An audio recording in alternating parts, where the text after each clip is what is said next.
Betsy, what's the problem? Karen, my mother-in-law, was grinning. You made the reservation, right?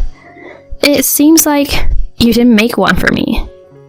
Of course. This is a family trip after all. Huh? Today is just for the family. The driver isn't part of the family, right? How can you not understand that? At that moment, something inside me snapped. Oh, is that so? Then I guess I'll head home. I grabbed my belongings and headed for the entrance. My name is Betsy. I'm a 30-year-old office worker. I've been married to Lance for 3 years. We're currently living happily together. Lance works for a corporation since graduating from college. We both work, so we're financially stable, and I thought we could continue to live peacefully. Lance has an older brother, and his parents seem to have high expectations for him, being their eldest son. Lance, being the younger, seems to have more freedom. Because of this, my husband and I haven't needed to interact much with his parents, maintaining a comfortable distance. I've never had any issues with them, just visiting during Thanksgiving or Christmas. But they've never complained either. I think our peaceful life is partly because Lance views his family and our home as separate entities. However, one day, everything changed. Betsy, when are you going to have kids? Excuse me? Hurry up and have a boy, will you? I'm counting on you. This was an unexpected directive from Karen, out of the blue. I was shocked. Having children isn't something you can just do if you want to. Lance and I had been thinking about having kids, but it wasn't that simple. I didn't understand why Karen suddenly started saying these things to me, but I responded politely to avoid upsetting her. However, she kept calling, even during work hours. She never used to call so frequently. What was going on? I'd call back when I could, and she'd ask questions like, "Are you pregnant yet? Are you trying to conceive?" I thought she'd get bored and stop calling after a few days, but it only got worse. If I didn't return her calls, she'd leave a ton of messages. Ignoring them only led to more calls. If I were a stay-at-home wife, I might have received even more calls or visits. A chilling thought. Eventually, I couldn't take it anymore and talked to Lance about it. At first, he seemed skeptical, but he was shocked when he saw the extensive calls and message history. Wow, that's crazy. I know, right? It's a bit overwhelming. Why this sudden change? Even Lance didn't know. But your parents live with your brother and his wife, right? Why is she contacting me so much? I'll ask my brother about it. And he called his brother. What? For real? Okay, alright. He's talking to him, looking very surprised. After hanging up, he was visibly surprised. So, what did your brother say? Turns out, he's divorced. No, you're kidding, right? I'm not. His wife left recently, and he moved out to live alone. I was stunned. They seemed like a happy couple. I never expected them to split up. Lance, deep in thought, muttered to himself. Maybe, now that my brother is single, my parents are looking to us for a future heir. Indeed, the timing of the divorce and Karen's calls coincided, and she kept mentioning having a boy. So now that they couldn't rely on the eldest son's family, they were turning their expectations to us. This was troubling. The thought of continuous contact from Karen was daunting. I wanted Lance to stand firm against any pressure from his parents. Karen's calls were relentless. Each time, I talked to my husband, reporting what she said and asking him to intervene. He agreed, but he seemed somewhat pleased, saying, "But Mom really has high hopes for us." This bothered me a bit. The stress from her frequent calls was mounting, so some days I turned off my phone to cope. Eventually, I got a budget smartphone for work, so I could keep my personal phone off during work hours. This reduced my stress at work, but my resentment towards her grew. If she continued like this, I considered blocking her number. When I started ignoring her daytime calls, she finally came to our house on a weekend. "Hey, Betsy, why aren't you answering your phone? Every time I call, it says the phone is off or not connected." "Oh, sorry about that. I've been turning off my phone because of how busy work is." "What's that all about? Are my calls more important than your work?" "No, work is obviously more important," I thought to myself. She berated me even though my husband was with me. "You know, if you just got pregnant already, I wouldn't have to call you so often. Do you understand that?" No. You can stop with your calls anytime you want. It's up to you," I thought to myself, but didn't say it out loud. It would be too much trouble. I was also hoping my husband would help out. If he spoke up firmly to his mother, maybe she would back off. But contrary to my expectations, he started agreeing with her. "You know, she's right. We need to get pregnant soon." "What?" "We need to fix the situation so Mom doesn't have to waste her efforts." What is he talking about? Why is he agreeing with her and encouraging this behavior? I couldn't understand his intentions. I continued to ignore calls from her. But then, on weekends, she would come over and team up with my husband to blame me. I started to wonder if it was my fault for not being able to have children. So, I worked hard at trying to conceive and even underwent fertility treatments. What if I still can't get pregnant? I worried as months went by, but then one day, I finally got pregnant. I immediately told Lance. He was thrilled, and my mother-in-law was overjoyed. I felt relieved and I had fulfilled my role. During my pregnancy, both Lance and Karen were very kind to me. The frequent calls and snide remarks stopped. They even showed concern for my health.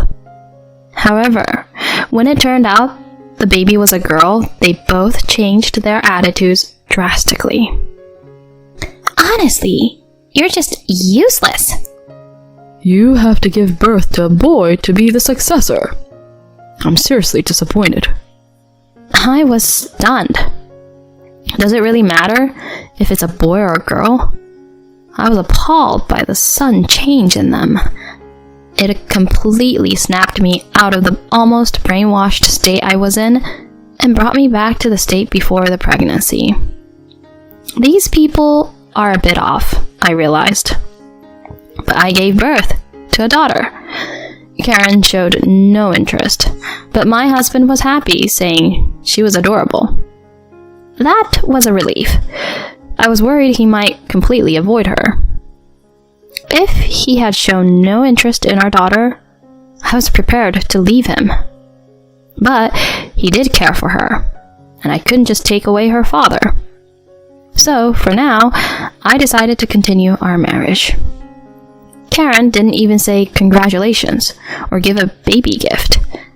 But as for her, I had already given up and didn't expect anything, so it didn't matter to me. A year passed quickly after my daughter was born. I finished my maternity and parental leave and returned to work. One evening, while having dinner with my husband, my phone rang. Ugh, it's your mother. Really? I wonder what she wants. I hadn't received calls from her since the incessant demands for a grandchild, so I was curious about her reason for calling, especially during the evening when I was with my husband. Hesitantly, I answered the phone. Good evening, Betsy. I could tell right away that her attitude was different from usual. I was thinking of going on a family trip next weekend. A sudden family trip? What is she up to this time? And I'd like you to drive. You know, since Lance doesn't have a license. So please. As I listened, she explained that the destination was a winery near enough to drive to. Sure, we could swing by the in-laws on the way, but it would be a bit of a detour. I've already made the reservations, so I'm counting on you, she said before hanging up. She's made reservations even though I haven't agreed to go yet? She's so presumptuous. What did she say? I told him about the family trip she was planning. Really? Awesome. He was thrilled. He used to keep a moderate distance from his parents, but lately he's been keen on attending these gatherings. Apparently, he's happy to be treated like the eldest son since his brother has cut ties with the family.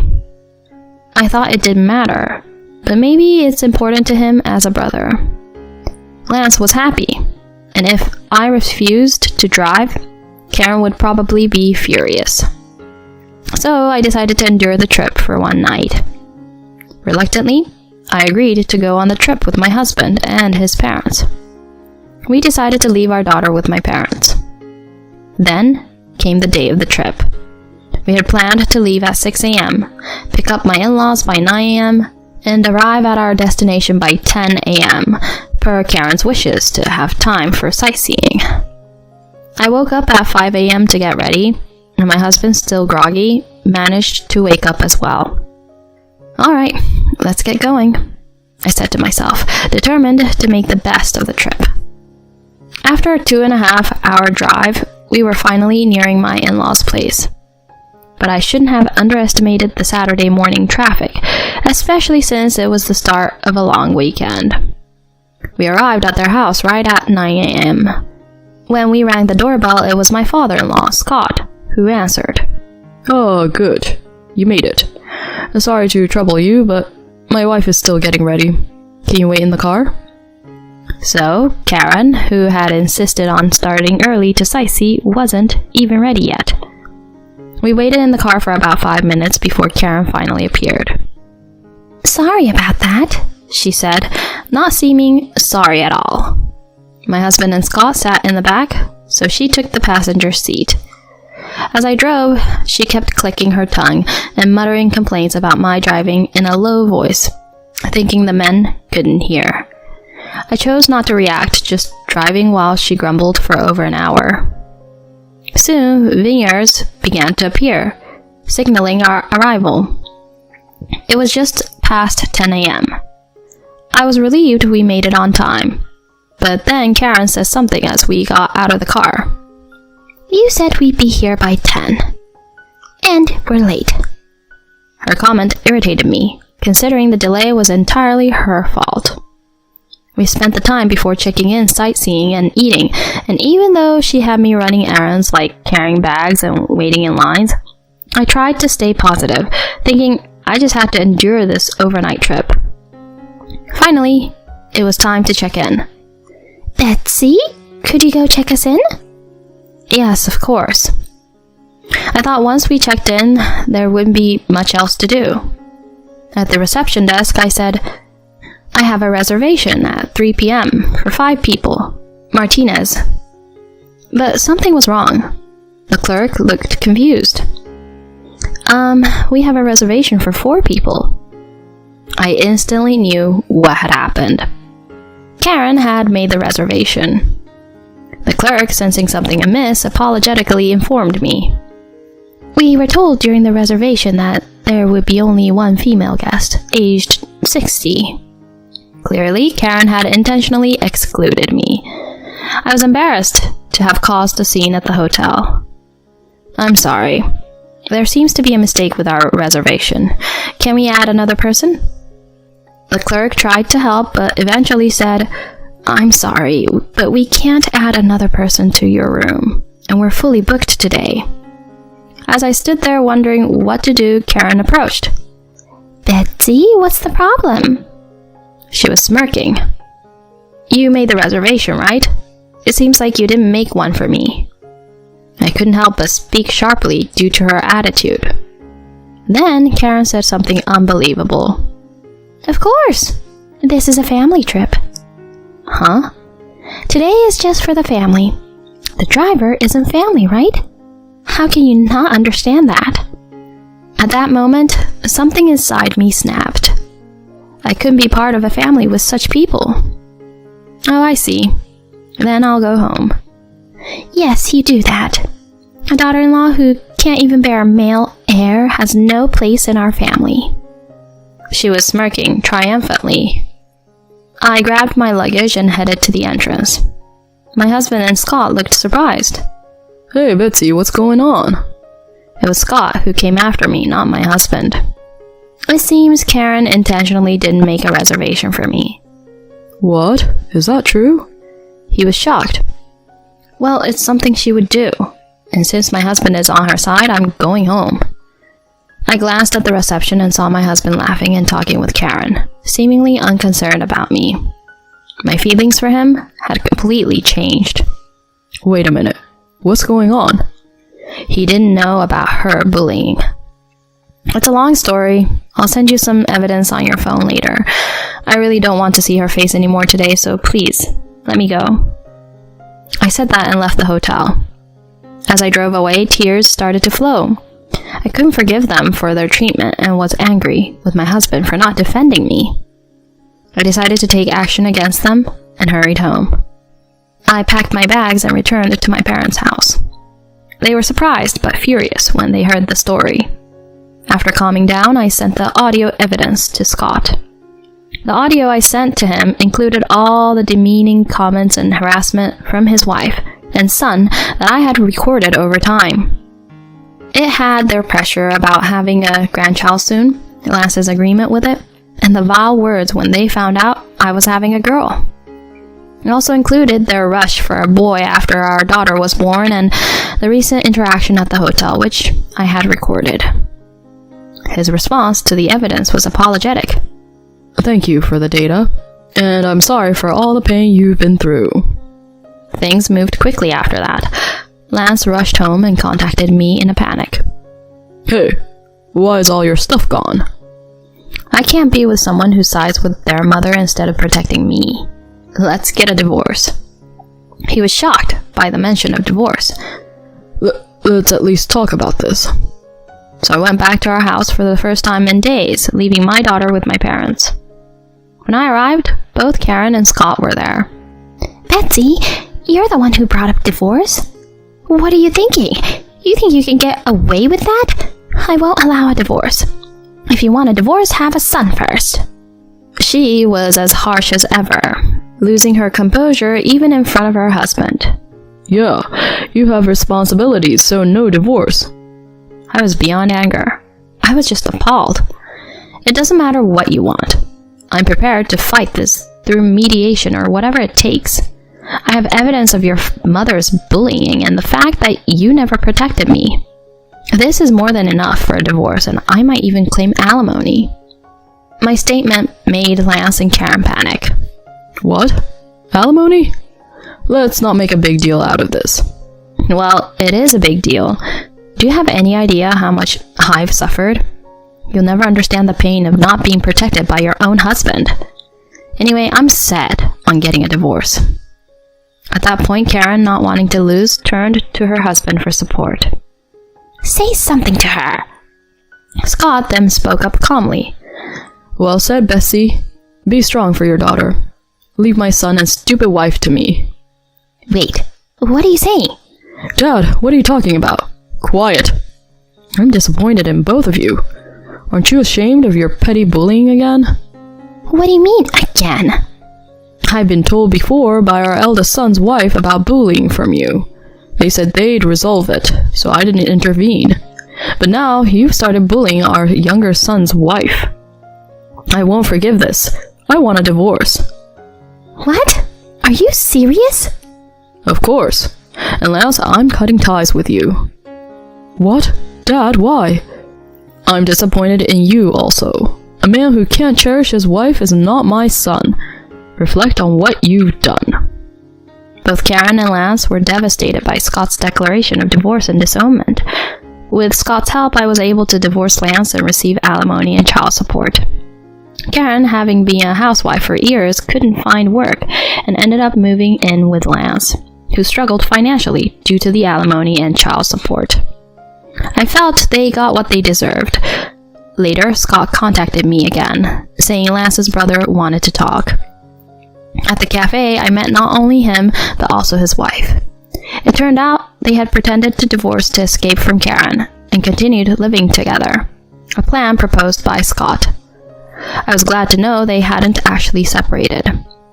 Now, I often meet with my former brother-in-law, his wife, and Scott for meals, always bringing my daughter along. Scott is delighted to see his granddaughter. Being a working mother, I manage well as a single parent, enjoying a peaceful life free from the stress of my ex-husband and ex-mother-in-law. I look forward to working hard and watching my daughter grow up.